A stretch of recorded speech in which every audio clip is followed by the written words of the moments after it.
And now, at 4 years old, our next guest, Dakota, a British bulldog, should have been in her prime, but due to overbreeding, her entire nose was covered by a heavily roll of wrinkly skin, which left her struggling to breathe, play and exercise. Last year, her foster carer, Jenna, helped raise money and funds for Dakota to have a doggy facelift, and that has changed her life. And she joins us now alongside Dakota, as you've seen, her new owner, Beth, and Dr. Scott. Hey, guys. Oh, welcome to all of you. Welcome, everyone. Dakota. She's she's smasher, gorgeous. Isn't Absolutely very beautiful. gorgeous.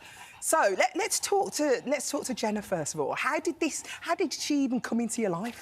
OK, so I lost my French bulldog in May and decided to start fostering. I started fostering with the Edward Foundation, who have fostered or taken in over 3,000 dogs. They're breed specific, so they're just bulldogs, which is what I was aiming to foster. And I took her in August. And Jenny, when you're fostering, is there always like an end point? Do you know you're going to be fostering for like a month here, a month there, until what, they're rehomed? No, or how does it work? It will depend. They come in for assessment and then they will go up for adoption when they're ready. That must be hard for you, saying goodbye to them. It was very, very difficult. The foundation are so fantastic, though. They knew I was struggling. She's my first foster. So she's my first foster. And she was in a terrible state, wasn't she? She was in not a fantastic state, but she is doing amazing now. She's breathing fantastic. And you raised all the money to get the operation? No, so the Edward Foundation, they take all of that on. They make sure these dogs get everything that they need before they come. They're ready for adoption. And how did she cope when she had the operation? What did you notice difference-wise? Just she could just breathe. Yeah. It was so amazing to see the transformation in her, because before, you know, she had no nose and she, you know... Oh, my gosh, look at the difference. Just before we bring in Beth, let's just speak to Dr. Scott. So what kind of transformation, what procedure does she have gone through? I'm looking down here, it's a facelift, obviously, but like a nose rope. Yes. How risky is that? I mean, first of all, I think we need to be careful about what terminology we describe this dog as, because I look at it and just think she is still a mutant, in that she has virtually no nose. Her eyes go further out of her face than her nose does. She has so much thick wrinkling to the skin that she has pyoderma, infection in between the folds, which is really itchy. They have abnormal ears as well, and their positioning means they get infections there. They have narrow nostrils, which she had as part of a BOAS procedure, which is brachycephalic, which means flat face, obstructive airway syndrome. So they struggle to breathe, and that's because the nose is shunted back into the face, and so therefore all the soft tissue structures at the back of the throat then impede their ability to breathe. So they sound, when they're at rest, like they're a broken washing machine. And that's all overbreeding. I mean, you can hear it, and this is her post-surgery. So you can imagine, pre-surgery, they make so much noise that they really struggled to just even do a small trot around, you know, in a circle around the park. And that's because people want the perfect, or what they consider the perfect. Well, yes, that's overbreeding, and right? we talked before.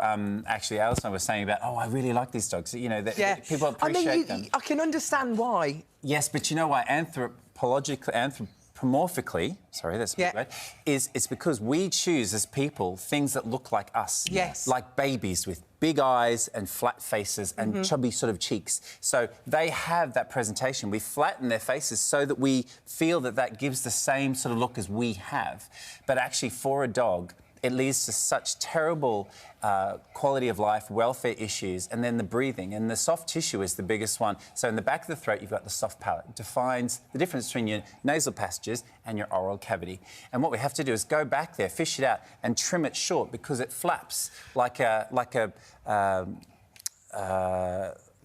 basically something coming through an open window. Okay. And it just goes in there and it causes this flapping and leads to so much difficulty Sounds so to breathe. dangerous as well. Is that quite dangerous? It's quite challenging to do. It's a procedure that I've done quite a few of. In fact, I've actually got a picture of a dog called Wilberforce. And Wilberforce, I did the same procedure on. It's a facial surgery. You can see facial fold. He had a very big facial fold. He also had in-rolling eyelids as well, so entropion. So they get scratches on their eyes. They struggle to see.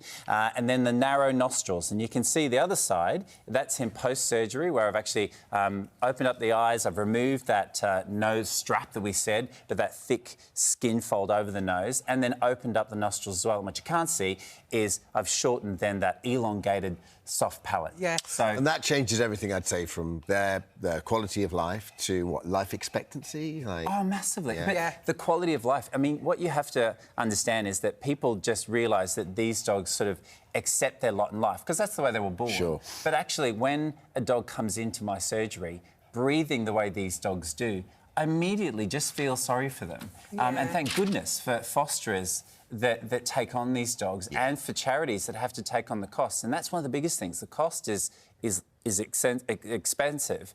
And what's happening is when owners realise these dogs are struggling, they take them into the rescue, and the rescue has to fork out the money to fix the dog. Yeah. Let's bring you into this, Beth, because you've never had a dog in your life. No, never. Wow. So how did you come to meet lovely Dakota? So I actually met another foster mum that was looking after a different dog. Yeah. And the dog had a lead on that said foster me or Yeah. adopt me. And I fell in love. Yeah, it was so placid and timid and just wanted all the attention. I thought, well, that's a lovely dog. So I went online, did a bit of research into the Edward Foundation, and I realised they have so many bulldogs that people are trying to get rid of, to get rehomed. Yeah. I think they were taking about 10 a day. Well, they take up to 10 a day. So there's hundreds of them. They get up to 10 requests a day. And she was overweight as well, right? So now she's... Yeah, she's got what's she lots now of down excess skin, as you can Yeah, see. she's lost 8 kilograms. 8 kilograms? It's like 25% of her body weight. So, because she was an ex-breeding dog as well. And so, yeah, people were trying to replicate this look for more dogs that are then bred to suffer. And in fact, the Netherlands have banned the breeding of this dog to stop that from happening. And now there are increased movement towards trying to bring back the nose, because 100 years ago, a British Bulldog did not look like that. They had a nose, they had straighter legs, they were lighter, they had less of a sort of barrel chest. Yeah. They were a healthier dog altogether. Beth, what's she like? Sorry, go on. No, go on. Go on. I was just thinking, like, it must be quite sad, because I know Dakota's had puppies, so how are those, what state are those puppies in? Like, no one knows what state those puppies would be. No, but they'll be suffering in the same way that she has, because this is all genetically inherited. That's how we've got to this point, is because they've been inbred in an extreme way to form a dog that has a chin that goes out further than its nose. Beth, what's she like on a day-to-day basis? Like, oh, she's amazing. Yeah. I think a lot of people see bulldogs and think, oh, they don't exercise as much, they're quite lazy. She loves it. She goes out on walks. She can now, She takes us out on walks, and she doesn't... She's not like lagging behind. She's the one that's taking us for a walk. She's brilliant. She's but I think settling you're amazing, really nicely. First-time owner, can you believe it? Yeah, so brave. Adopted as well. Adopted, but she hasn't had it from the puppy. The work that you have to put in on a daily basis to manage all the skin fold issues and the eye issues and everything else. So that just incredibly well done. I wouldn't recommend it for a new first-time owner though, because it's not this is because it's a lot. It's a management situation. People are looking at this going, do you know what? I want to adopt a bulldog, or you know, this is the sort of dog I'd love to help. Yeah. What should people be looking for a reputable, like, breeder or whatever?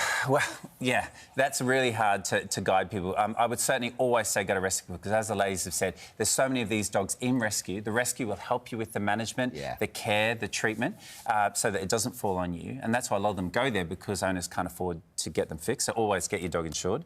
But then when it comes to choosing a breeder, there's new rules regarding these type of breeds, flat-faced dogs, so pugs, French bulldogs, about their ability to get round a ring and breathe and not make a huge amount of noise. So it's called the Respiratory Function Grading Assessment. So I would be asking breeders, what is your score on that test? Right. Because that shows that they're going towards a moment in time where we'll see the nose redevelop, we'll see them with straighter legs, we'll see them with less skin folds, which means that they're bred to breathe and not bred to look in a way which causes them huge suffering. Yeah.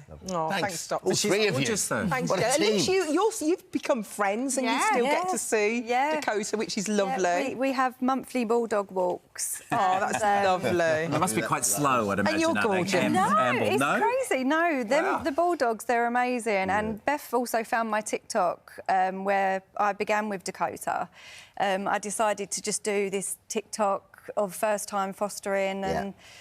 I'm going to follow you. Jen, the Thank you bulldog so much. fosterer, there we go. Thank you. That's what